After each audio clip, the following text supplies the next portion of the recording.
Dukung oleh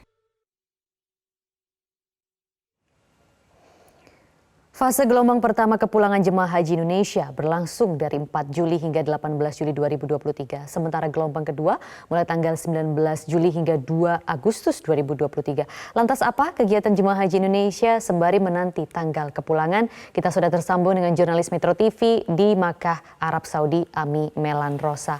Selamat pagi waktu Arab Saudi, Ami. Apa saja aktivitas jemaah haji Indonesia sambil menanti tanggal kepulangan dan juga bagaimana sosialisasi terkait berat maksimal barang bawaan yang juga barang-barang yang tidak boleh dibawa dalam penerbangan?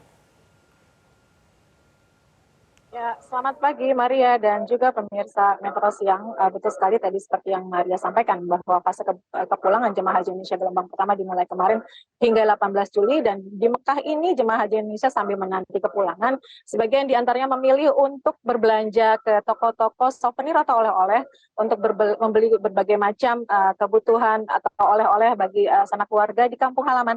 Seperti saya saat ini berada di depan salah satu toko di area Shisha, di area tempat hotel, salah satu tempat hotel jemaah haji Indonesia menginap selama di Mekah.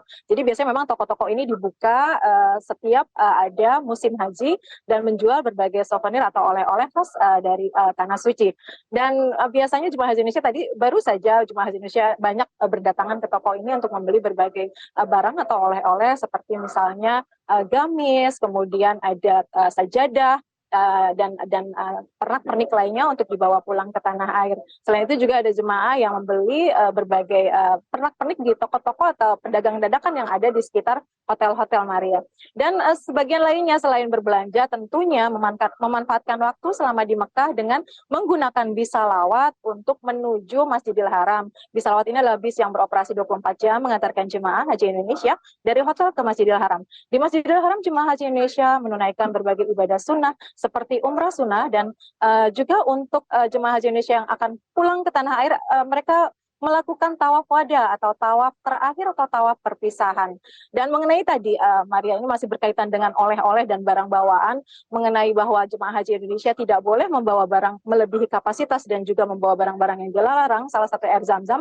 Sebenarnya Ketua Kloter dan rombongan sudah jauh-jauh hari menginformasikan kepada jemaah haji Indonesia untuk tidak membawa barang melebihi kapasitas. Bahkan H-2 keberangkatan, petugas maskapai baik dari Garuda maupun Saudi Airlines itu mendatangi hotel-hotel tempat jemaah haji Indonesia bermukim untuk menimbang barang-barang bawaan dari jemaah haji Indonesia agar tidak melebihi kapasitas, yaitu maksimal untuk koper bagasi adalah 32 kg dan untuk koper kabin adalah 7 kg. Setelah ditimbang kemudian koper-koper jemaah haji Indonesia akan diperiksa isinya menggunakan X-ray untuk dilihat apakah ada barang-barang yang dilarang dibawa. Salah satunya adalah air zam-zam, Maria.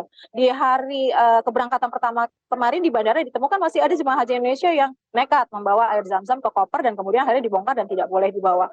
Dan perlu saya informasikan Maria, bagi jemaah haji Indonesia untuk tahun ini tidak perlu khawatir karena pemerintah akan menambah jatah 5 liter air zam-zam bagi jemaah haji Indonesia. Jika biasanya hanya mendapatkan 5 liter, tahun ini jemaah haji Indonesia akan mendapatkan 10 liter air zam-zam dengan 5 liter akan dibagikan di debarkasi. Demikian Maria.